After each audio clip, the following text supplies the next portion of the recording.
Good morning, everyone. I just want to take a couple minutes to talk to you a little bit about our teaching philosophies that you would have read about. There are 5 teaching philosophies, and they're divided from the left and to the right. There's essentialism, perennialism, progressivism, social reconstructivism, and existentialism. We talked about them in class, but I want to just quickly review them for those of you who weren't in class or my distance learners. They're divided into teacher-centered philosophies and student-centered philosophies. Neither one is right or wrong. It's just really what we tend to prefer as teachers. Some certainly are stronger, some may be a little bit weaker, and usually we combine bits of them. But to begin with the teacher-centered philosophies, let me first tell you, when we read about teacher-centered and student-centered, the difference is that teacher-centered, you think about the teacher's the one that's really the center of the instruction. The teacher's up front, he or she's lecturing, they're giving all the information, the students are in the desk, they're taking notes, and we usually see teacher-centered classrooms at the high school level into college.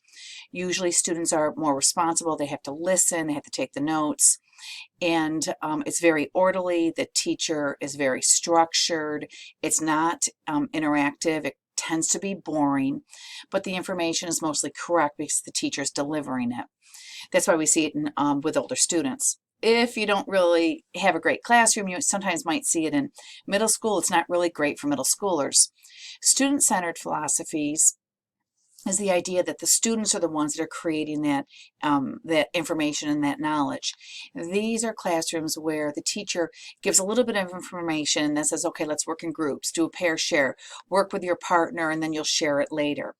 This is the idea that the students really discuss an idea and then bring it back to the teacher. This is student-centered. It's much more engaging for the students. It's sometimes noisier in the classroom, but it's often more interesting. The students learn and remember better because they're working with each other. So if I have a lesson, let's say in high school, and I say, okay, let's memorize the state capitals of the 50 states. And you have to sit there by yourself, and I give you the information and teacher-centered versus I say, okay, let's work in 3 groups. You have next 45 minutes, do some activities, do what you want, work on flashcards. When we're student-centered, the students are working together and they're getting that information. We see that the recall is better and it's more interesting. But sometimes that information isn't always right because it comes from the students and they're working together. If it's teacher-centered, that information is almost always right. So these are the 2 overhead, the teacher-centered philosophy and student-centered philosophies. Those are the 2 ways that we deliver education. Student-centered doesn't mean that students picking the curriculum. Please don't make that mistake. It's the idea that the students are in the center of that learning, that they're the ones that are really doing the activity.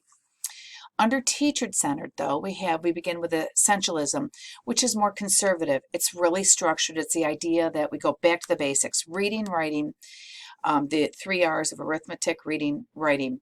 We want the basic subjects. Students should be taking notes. We want standardized testing in there. It's a way to make sure that everyone's doing the same, that it's easy to see what students are achieving, what they're not. That's an essentialist classroom. A lot of our schools are really essentialist. They're focused on the main subjects. They don't offer underwater basket weaving to students. They have to get the 4 years of English and math in high school.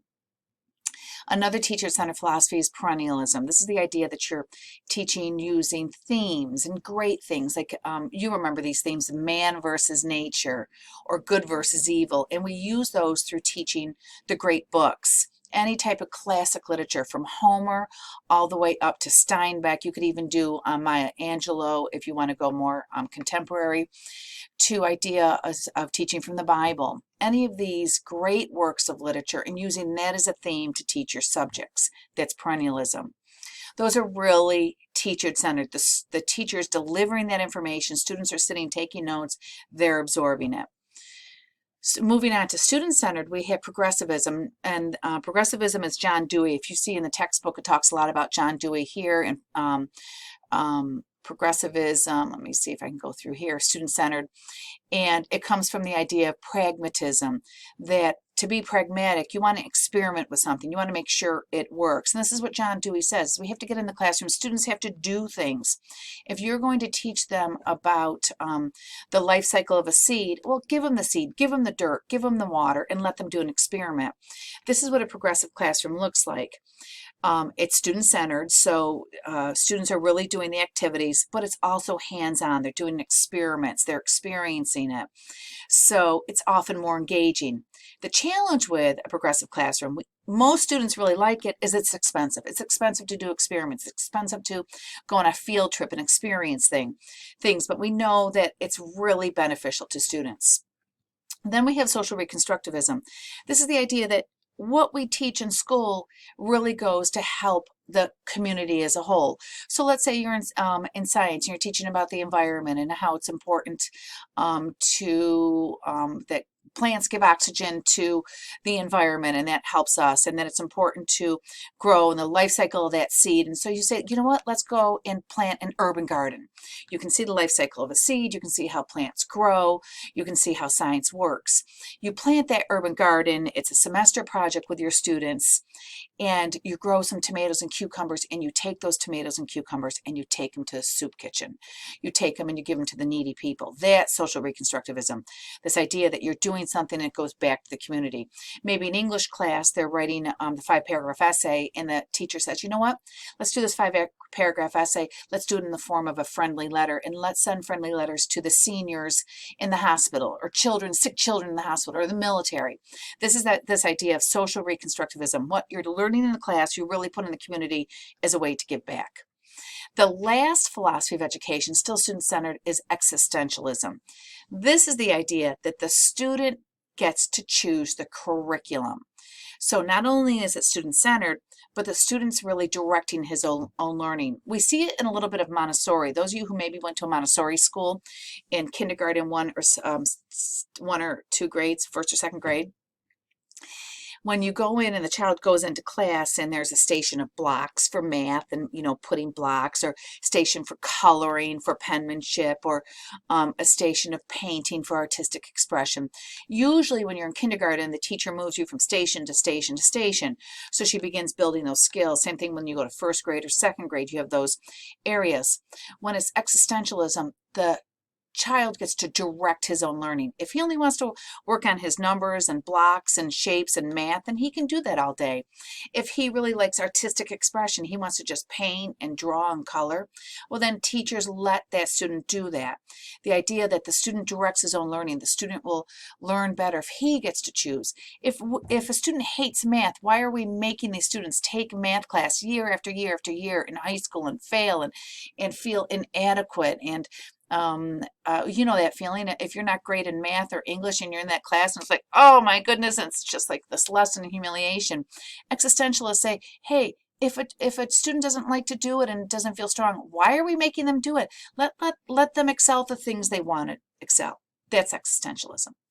All right, that's the crash course here in the teaching philosophies. Be sure you cover the rest of the book, because let me just pause my video, see what else I want to cover. I'll be back. Great. The other two key factors in the textbook, one are we have philosophies of education and learning. One is constructivism. You see it right here. And it's the idea that students create knowledge. You're going to go back to that student-centered learning. And the big philosopher behind this, John Piaget, you'll learn a little bit more about him in the future.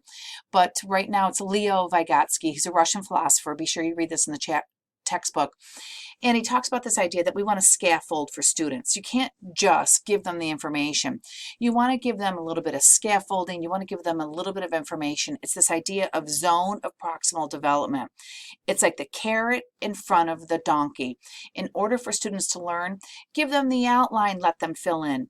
Give them the sandwich picture of the hamburger that shows like the topic sentence, the hamburger, and the lettuce supporting detail is the bun, is the conclusion. That's what he means by scaffolding. That's what he means by zone of proximal development. You want to give those students a little bit to push them in order for them to fill those blanks in and continue learning themselves. It's really the idea that students build knowledge. The opposite of this really is behaviorism, where this is, and some of you may remember B.F. Skinner and his experiments with black boxes. And he started with the black boxes he's super fascinating, those of you who are pursuing psychology, with the mice. and he put mice in black boxes, and he realized that he had a lever in the black box, and if they happened to hit the lever, a little treat would come out, and they'd eat the treat. They happened to hit the little lever, and the treat would come out. They'd eat the treat. Then they realized if they actually hit the lever, a treat would come out. They'd hit the lever all day long, and they'd get treats. Then Skinner changed it to, they hit the lever, it was an electric shock. And they hit it again, it was electric shock. And they very quickly learned that it was an electric shock, and they stopped hitting the lever. So Skinner realized, hey, it's best if we learn through conditioning. And we see behaviorism all the time through classroom management. If you think back to your first and second and third grade classes and how teachers would reward you, think back. If you did well, what would they do? This is behaviorism. You do well, they give you a treat. In elementary school, they'd give you, tell me what they'd give you. Really think back. Yeah, they'd give you a sticker. They'd give you a candy. Sometimes you got a class party. Sometimes you got a star chart. Same thing. If you were naughty or you didn't do well, sometimes they would put your name on the board. That was complete shaming. Sometimes teachers still do that. We understand that that's not really effective. Put the name on the board. I mean, that's humiliation and shaming. Sometimes they would take away recess from the entire class. This is this idea of behaviorism, and we understand 2 or 3 students are bad, and teacher would say, oh, well, no one gets recess. Well, that was not effective. We still understand that's not really effective for classroom management. That's behaviorism. Those of you who are SpongeBob SquarePants fans, that's me, and my son. Remember the episode where SpongeBob is at Mrs. Puff's boating school, and she has the star chart, and he has all the stars and Patrick has none. And he does something, I can't remember what he does, and she goes and she takes that star off with a spatula, and he can't believe it. It's just like dying inside. And she goes, gets the spatula, and he's like, no, don't take my star off. This is the challenge of behaviorism, is this modification of saying, hey, you're good, we're going to give you something. You're bad, we're going to take it away, or we're going to humiliate you. We find it's not as effective, whether it's for teaching or behavior management. But make sure you understand that Skinner's associated with behaviorism, Vygotsky's associated with constructivism, and that Vygotsky has this idea of scaffolding and zone of proximal development. Let's see, I think, is that it? Okay, those are the major points. Make sure you finish the reading. See you soon. My timer's out.